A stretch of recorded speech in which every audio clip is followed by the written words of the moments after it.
देखिए सुना, मैं आपको बता दूं, यदि अभी बोर्ड परीक्षा 2023 में बैठने वाले हैं तो आप याद रखिएगा हिंदी में बिल्कुल आपको क्या करना है, तैयारी करना है। क्योंकि हिंदी एक ऐसा विषय है कि आप गणित और विज्ञान में 100 नंबर ही पा जाइए, लेकिन आप हिंदी में क्या होते हैं, फेल हो जाते हैं, तो आपको फेल माना जाता है। यही एकमात्र ऐसा विषय जिसमें अगर कोई बच्चा क्या होता है, फेल हो जाता है तो उसे 100% फेल मान लिया जाता है। तो बिल्कुल आपको हिंदी को हल्के में नहीं लेना है। और आप भी चाहते हैं कि हिंदी में क्या हो जाए, आपका जो नंबर है 70 में 70 नंबर आए, यानी अभी चाहते हैं कि बोर्ड एग्जाम में आपका हिंदी में 65+ नंबर लाना, तो इस पूरे वीडियो को लास्ट तक देखिएगा। आपकी प्रॉब्लम को समझ सकता हूं कि आपके पास बिल्कुल टाइम नहीं, आप भी चाहते हैं भाई कम समय में कैसे हम बेहतरीन नंबर पा सकते हैं। इस वीडियो में मैं क्या करूंगा, हिंदी का जो भी टॉपिक है ना सब कुछ आपको बता दूंगा। सिर्फ उस टॉपिक को अगर पढ़ लेते हैं तो बिल्कुल यहाँ पे क्या हो जाएगा, 65+ आपका नंबर आएगा। अगर आप थोड़ा सा और मेहनत कर देंगे तो 70 में 70 नंबर भी आ सकता है। तो पूरा का पूरा इंपॉर्टेंट टॉपिक आपको बताने वाला हूं कि आपको क्या देखिए। पहला आपको काम क्या करना है कि सबसे पहले आपको जीवन परिचय याद करना है। जैसे कि आपको पता है कि बोर्ड एग्जाम में हमारे क्या होंगे, 5 नंबर के क्या होंगे, जीवन परिचय आएंगे, ठीक है ना। इसमें दो चीजें होता है, एक गद्य होता है, एक पद होता है। तो गद्य में देखिएगा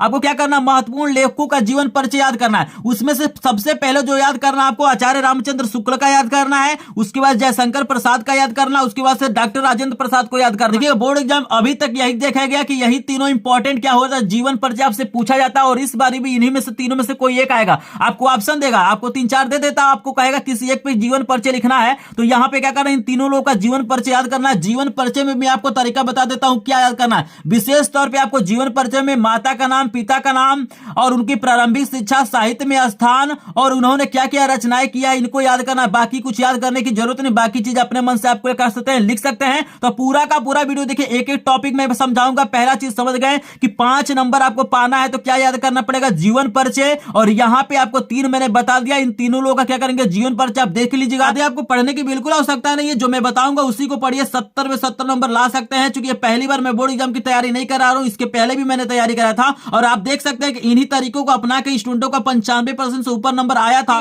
मैंने हर एक विषय का, चाहे वो हिंदी हो, गणित हो, अंग्रेजी हो, समाज विज्ञान हो, कला हो, सबका मैंने इंपॉर्टेंट प्रश्नों का क्या किया है, पीडीएफ नोट ग्रुप में सेंड कर दिया। अगर आपको नहीं मिला तो आपको लास्ट में नंबर मिल जाएगा, वहां पे संपर्क करिएगा या लिंक दिया गया डिस्क्रिप्शन में, ग्रुप को ज्वाइन करिए। मैंने क्या किया है, सभी विषयों को, चाहे वो छोटे प्रश्न हो, बड़े प्रश्न हो, एमसीक्यू हो, सभी का मैंने क्या किया है, पीडीएफ नोट भेज दिया। और मैंने अभी हाल ही में क्या किया है, सफलता बैच स्टार्ट किया है, तो उसको भी आप ज्वाइन करिए, वहां से काफी आपको लाभ होगा। बिल्कुल फ्री में सारी चीजें हैं, ठीक है ना। तो चलिए अगला पॉइंट आपको बताते हैं क्या पढ़ना है। तो देखिए यदि आपने कुछ नहीं पढ़ा है तो पूरा का पूरा वीडियो देखिएगा। यहां पे देखिएगा पद में सिर्फ किसका किसका जीवन परिचय आपको याद करना है, सूरदास का याद करना है, तुलसीदास का करना है, महादेवी वर्मा का करना है। इसी में से कोई ना कोई आपको बोर्ड एग्जाम में देखने के लिए मिलेगा, क्योंकि वहां पे ऑप्शन होता है 3-4 देता है और उसमें से किसी एक का लिखना होता है। तो आप सिर्फ याद कीजिए सूरदास का, तुलसीदास का और महादेवी वर्मा का। और विशेष तौर पर इनकी रचनाओं को देख लीजिएगा, माता पिता का नाम देख लीजिएगा, उनका जन्म कब हुआ था, मृत्यु कब हुआ था। ये भी आपको क्या होता है 5 नंबर का। तो 10 नंबर देख रहे हैं ना, 70 में 10 नंबर वैसे ही मिल जाएगा। आपको बताऊंगा कि ऑप्शनल में क्या क्या आएगा, वो भी चीजें मैं बताऊंगा, ग्रामर में बताऊंगा, संस्कृत में बताऊंगा, सब कुछ बता दूंगा कि क्या आपको पढ़ना है। बिल्कुल 1 महीने के अंदर क्या कर सकते हैं, आप बोर्ड एग्जाम की तैयारी कर सकते हैं। तो चलिए आपको अगला पॉइंट बताते हैं क्या करना है। 6 नंबर का देखिए, ये जो आपको पॉइंट दिखाई दे रहा है, जो आपको क्या होता है, गद्यांश पूछा जाता है, पदांश पूछा जाता है। तो यहाँ पे जो पदांश आपका आएगा 6 नंबर का आएगा। यहाँ पे देखिए किसको किसको आपको तैयार करना है, कहां के पंक्तियों को तैयार करना है। पदांश आप लोग जानते हैं जिसमें संदर्भ प्रसंग व्याख्या लिखने के लिए देता है। तो यहाँ पे आपको क्या करना है कि अगर पदांश की मैं बात करूं तो यहाँ पे जो सूरदास का पद है इसका देख लेना है, और तुलसीदास का जो धनुष भंग है इसका देख लेना है, और बिहारी लाल का क्या है, भक्ति नीति, इसको देख लेना है। यहीं से क्या होंगे, आपको कुछ लाइन देंगे और वहां पे पूछेगा कि आपका क्या कीजिए, संदर्भ सही क्या कीजिए, व्याख्या कर दीजिए। आपको किसको ध्यान देना है, तो मात्र 3 आप ध्यान दीजिए, कुछ और पढ़ने की बिल्कुल जरूरत नहीं है आपको। सिर्फ आप पद देख लीजिए, धनुष भंग देख लीजिए, भक्ति नीति देख लीजिए। इसी में से क्या होंगे, आपको बोर्ड एग्जाम में प्रश्न आएंगे। तो बिल्कुल यहां से मात्र 3 चैप्टर तैयार करिए, पूरा का पूरा यहाँ पे 6 नंबर आपको क्या हो जाएगा, पक्का हो जाएगा। आप गिनते रहेगा, यहाँ पे पूरा का पूरा 65+ नंबर आपको मैं दिलाऊंगा। तो आप नंबर काउंटिंग करते रहेगा। इसके पहले मैंने 5-5 नंबर का बताया, अब ये 6 नंबर का आएगा बोर्ड एग्जाम में। तो पूरा का पूरा आपको तीनों में से तैयारी करना है। चलिए इसके बाद से आपको बताते हैं गद्यांश में क्या क्या तैयार करना है। देखिए यहाँ पे जो गद्यांश आपको तैयार करना है, किस चैप्टर से करना है, या पहला आपको तैयार करना है आचार्य रामचंद्र शुक्ल का जो मित्रता है उसमें से तैयार करना है, और जयशंकर प्रसाद का जो ममता है उसमें से तैयार करना है, और तीसरा जो है डॉक्टर राजेंद्र प्रसाद का जो भारतीय संस्कृति, तीनों को क्या करना है, तैयार करना। 80 चैप्टर में तैयार करने की बिल्कुल जरूरत नहीं, यही तीनों ऐसे हैं जो गधांश आपसे क्या होते हैं पूछते हैं, यही हिसाब से पूछा जाता है। संदर्भ, प्रसंग और क्या जाता है व्याख्या को पूछा जाता है। बस आप इन 3 चैप्टरों को पढ़ लीजिए, यहीं से क्या हो जाएगा 6 नंबर का आपका गधांश भी हो जाएगा।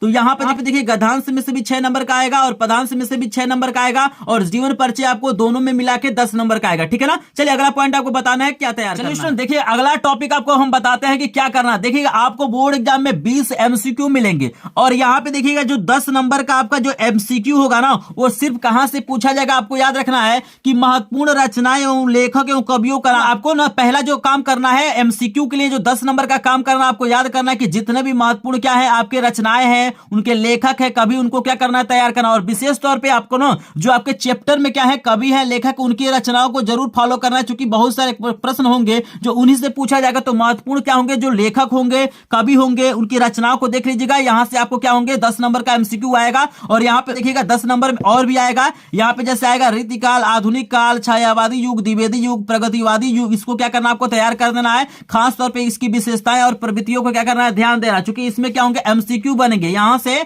10 नंबर के क्या होंगे आपके एमसीक्यू बनेंगे रचनाओं से, कवियों से। और यहां पे जो युग दिया गया इससे इसी की प्रवृत्तियां और विशेषताओं को क्या करता है पूछता है। ठीक है ना। ऑलरेडी मैंने बहुत सारा प्रश्न करा दिया तो एक बार प्लेलिस्ट को विजिट करेगा। आई होप इतनी चीज आपको समझ में आ रहा है। तो यहां से 10 नंबर का आपका यहां से सिर्फ क्या आएगा एमसीक्यू निकल के आएगा। यहां से क्या आएगा एमसीक्यू आएगा। तो इसको क्या करना आपको तैयार कर लेना है। ये बिल्कुल क्या कर सकते हैं 2 से 3 दिनों में क्या कर सकते हैं इसको तैयार कर सकते हैं। ये बहुत बड़ी बात नहीं है। ठीक है ना। अगर आप लोग डिमांड करेंगे तो इन सभी टॉपिकों मैं क्या करूंगा वीडियो भी आपको प्रोवाइड कर दूंगा। तो चलिए आपको अगला पॉइंट बताते हैं क्या करना है। तो देखिए अगला जो आपको तैयार करना है 5 नंबर का। देखिएगा 5 नंबर का आपको पूछेगा संस्कृत का मतलब गधांश देगा, संस्कृत का गधांश देगा और आपसे पूछेगा कि इसका हिंदी में क्या करिए अनुवाद करिए। तो आपको याद रखना है आपको सिर्फ तैयार करना है वाराणसी चैप्टर का, भारतीय संस्कृति चैप्टर का और वीरे वीणेर पूज्यते का क्या करना है आपको तैयार करना। बाकी किसी को तैयार करने की आवश्यकता नहीं है। इसी में से क्या होगा आपकी पंक्तियां दी जाएंगी और आपसे बोलेगा कि इसका हिंदी में क्या कीजिए अनुवाद करिए। तो इसको आप क्या करिए तैयार करिएगा। यहां से भी आपको 5 नंबर क्या हो जाएंगे इजीली मिल सकते हैं और तैयार करने में ज्यादा समय नहीं लगे। आप 1 से 2 दिनों में क्या कर सकते हैं इसको तैयार कर सकते हैं। बिल्कुल आप इन चीजों को अगर फॉलो करते हैं, इन टॉपिक को पढ़ते हैं तो बिल्कुल आपका हिंदी में क्या होगा इस बार 70 में 70 नंबर आने वाला है। बस इन्हीं टॉपिक को क्या करना आपको तैयार करना है और बिल्कुल आपको टेंशन लेने की जरूरत नहीं कि हमारे पास टाइम कम है, हम क्या पढ़ें क्या नहीं पढ़ें। बिल्कुल इस चैनल पे सब कुछ आपको प्रोवाइड किया जाता है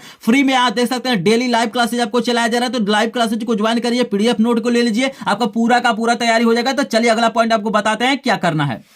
देखिए इसमें यदि हिंदी में आपको 70 में 70 नंबर पाना है तो इस पे भी आपको कमांड करना पड़ेगा कि क्योंकि ये जो टॉपिक है 10 नंबर का एमसीक्यू यहां से भी आएगा। आपको याद रखना है कि आपको इसके पहले मैंने 10 नंबर का एमसीक्यू बताया और एमसीक्यू क्या होगा यहां से भी आएगा। आपको क्या करना है रस की परिभाषा और उदाहरण को आपको याद रखना है क्योंकि आपके सिलेबस में है हास्य रस, करुण रस आपके सिलेबस में। तो इसको क्या करना आपको तैयार करना है। आपको यहाँ पे याद रखना है कि सिर्फ आपको मतलब परिभाषा और उदाहरण आएगा। आप लोग स्क्रीन पे देख सकते हैं कुछ इस तरह के प्रश्न आपको क्या होंगे बोर्ड एग्जाम में देखने के लिए मिलेंगे। ठीक है। तो इनको आप तैयार कर लीजिएगा।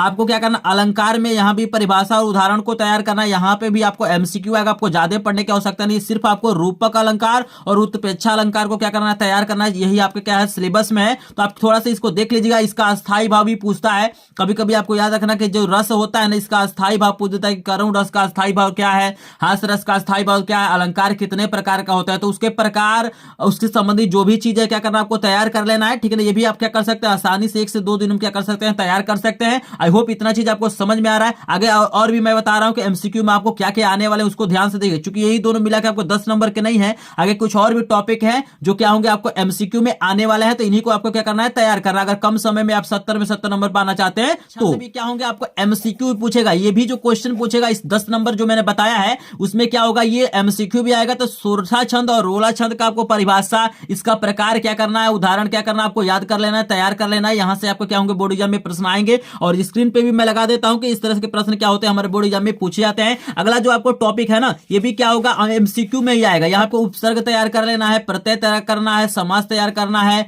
यहाँ पे आपको क्या करना है तत्सम तैयार करना है, आपको पर्यायवाची शब्द तैयार करना है, संधि में आपको क्या करना है यण संधि आपको तैयार कर लेना है, धातु रूप क्या करना आपको तैयार कर लेना है। तो ये भी कम समय में आप कर सकते हैं। स्क्रीन पे देख सकते हैं बहुत सारा प्रश्न क्या होगा इस तरह से आपके बोर्ड एग्जाम में पूछे जाएंगे। तो इनको क्या करना आपको तैयार कर लेना है और काफी आसान होता है। आप एक बार पढ़ेंगे तो ये क्या होंगे, आपको तैयार हो जाएंगे। तो यहाँ से क्या होंगे, आपको एमसीक्यू पूछे जाएंगे। तो यहाँ पे देख सकते हैं। चलिए अगला आपको टॉपिक बता देते हैं कि आपको क्या तैयार करना है। तो ये जो टॉपिक होता है ना, जो निबंध वाला टॉपिक होता है सबसे ज्यादा नंबर का, इसको विशेष तौर पे आपको फोकस करना है, क्योंकि इस बार बोर्ड एग्जाम में क्या होगा, 9 नंबर का प्रश्न क्या होगा, आपसे निबंध का पूछा जाएगा। तो यहाँ पे कुछ महत्वपूर्ण निबंधों को मैंने बता दिया, जैसे देख सकते हैं प्रदूषण की समस्या तथा समाधान, विज्ञान वरदान या अभिशाप, ये हमेशा क्या होता है बोर्ड एग्जाम में आता है। जनसंख्या वृद्धि भी क्या होता है बोर्ड एग्जाम में आता है। कोरोना वायरस, आपको पता है कि आप लोग भी डर रहे हैं कि कहीं डर लग रहा होगा कि कोरोना वायरस के कारण हो सके एग्जाम न कैंसिल हो जाए, ऐसा हो कि हम लोग प्रमोट फिर से न हो जाए। तो ये भी हमारा क्या है इस समय का करंट टॉपिक है, तो इसको भी थोड़ा सा ध्यान दीजिए। कोरोना वायरस पे आपको क्या करना, निबंध तैयार कर लेना है। जनसंख्या वृद्धि पे, विज्ञान वरदान या अभिशाप पे, प्रदूषण की समस्या तथा समाधान पे, ये मोस्ट इंपॉर्टेंट, ये शुरू वाला टॉपिक। और लास्ट वाला टॉपिक क्या है, मोस्ट इंपॉर्टेंट, ये हमारे क्या होते हैं बोर्ड एग्जाम में पूछे जाते हैं। तो इतना चीज आपको समझ में आ गया हो तो प्लीज एक बार वीडियो को लाइक कीजिएगा। चैनल पे नए हो चैनल को सब्सक्राइब करेंगे, क्योंकि एकमात्र चैनल है जो आपको क्या करता है daily free live classes, PDF note और मैराथन क्लासेस प्रोवाइड करता है और कराता रहेगा। जब तक आपका एग्जाम नहीं हो जाएगा तब तक मैं क्या करूंगा, आपको तैयारी कराता रहूंगा। तो चैनल को सब्सक्राइब जरूर करेगा। और आपको ये सब इंपॉर्टेंट प्रश्नों का पीडीएफ नहीं मिला है, हर एक विषय के महत्वपूर्ण प्रश्नों का पीडीएफ नोट नहीं मिला है, तो इसको जरूर ले लीजिए, चूंकि आपके लिए रामबाण साबित हो सकता है। यहाँ पे चैप्टर वाइज मैंने क्या किया, इंपॉर्टेंट प्रश्नों को भेजा है और बिल्कुल लेटेस्ट प्रश्नों को मैंने क्या किया है, भेजा है। तो बिल्कुल फ्री में है, तो एक बार जरूर क्या कीजिएगा, इस पीडीएफ नोट को ले लीजिएगा। तो चलिए आपको अगला टॉपिक बताते हैं क्या करना है। टॉपिक आपको तैयार करना है, खंड काव्य क्या करना है, तैयार करना है। ये देखिएगा अलग अलग जिलों में क्या होता है, अलग अलग होता है। तो आप लोग क्या करेंगे, मुझे कमेंट सेक्शन में क्या करेंगे, कमेंट करेंगे कि भाई आप किस जिले से हैं, किस जिले से क्या करते हैं आप बिलोंग करते हैं। क्योंकि यहाँ पे अलग अलग जिलों का क्या होता है खंडकाव्य, यहाँ पे मैं लगा देता हूँ स्क्रीन पे, देख सकते हैं अलग अलग खंडकाव्य है।